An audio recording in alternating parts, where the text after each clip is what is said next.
这新车呀，收拾的差不多了，万事俱备，只欠东风了，就等着装货了。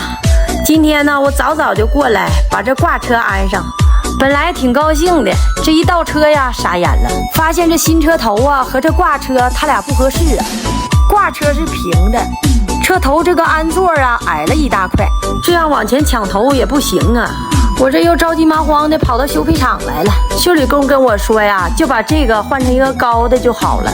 这活吧看着是挺简单的，但是忙活这一小天啊就过去了。这车呀都修完了，我还在旁边卖单呢，把我家师傅急的呀。你不走啊？完事了，钱都给完了，修完了你得走啊。